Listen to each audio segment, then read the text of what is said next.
So I left this morning from my camp at Satopant, and about 3 hours walk in the direction of the valley there. There are a couple of lakes. The first one is Chandrakund, which means the moon lake. The second one, Suryakund, which means the sun lake. And then there is another spot, I'm not sure what it is, maybe it's just a location, which is called Svargarohini, which means the staircase to heaven. So yeah, if you don't hear from me again, it means that I went into heaven straight away. I decided to stay there. No, seriously, it's wonderful to walk in an environment like that. High mountains, high peaks, where every spot has a divine meaning or cosmic meaning. You know, a little bit lower you have Lakshmivan, which is the forest of Lakshmi. The peak there is Nilakanta, which is the blue-throated one. Behind the other one over there, it's Narayana Parbat, which is another name for Vishnu.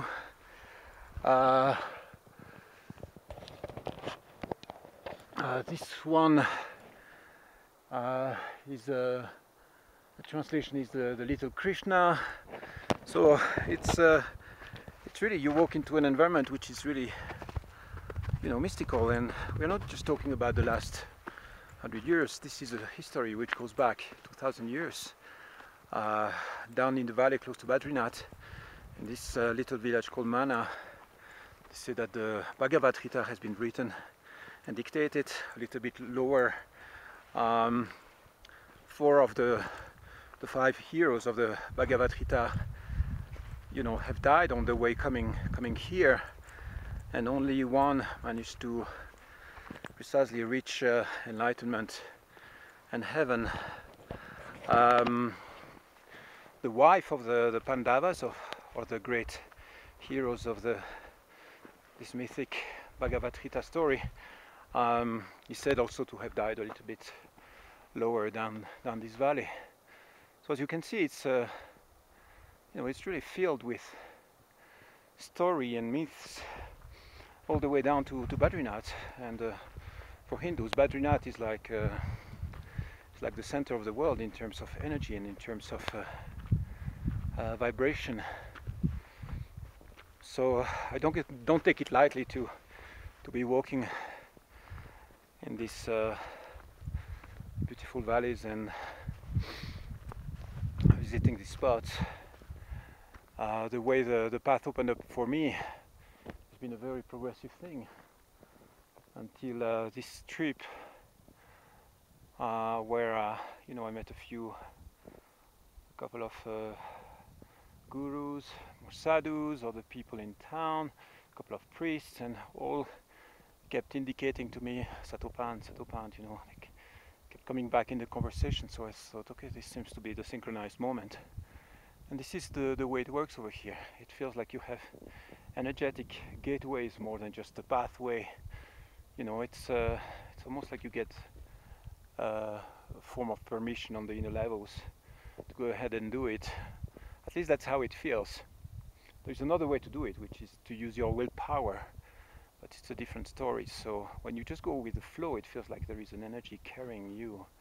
And the reason why I'm here, you know, is also because I have some very specific questions about my destiny and where I'm going next, and the way I teach, or the way I coach, or what I represent for the people I help.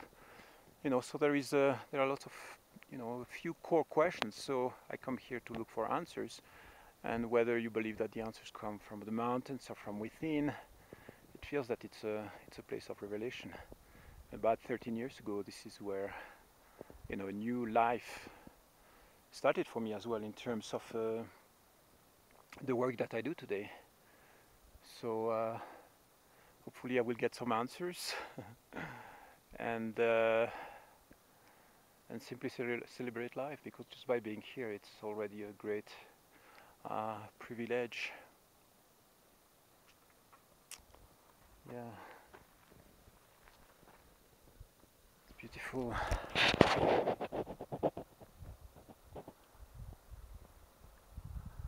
These peaks.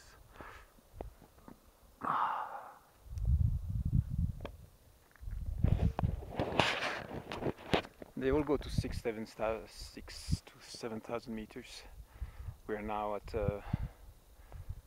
4,500, heading to 5,000 meters, and glaciers everywhere during the night. It's like you hear big chunks of ice falling, which makes a tremendous sound, like a big explosion. You know, luckily I'm in a safe spot, so no risk. But now it's the spring, everything is melting. The mountain is expressing itself. Wonderful bliss to you. I'll see you soon. Bye bye.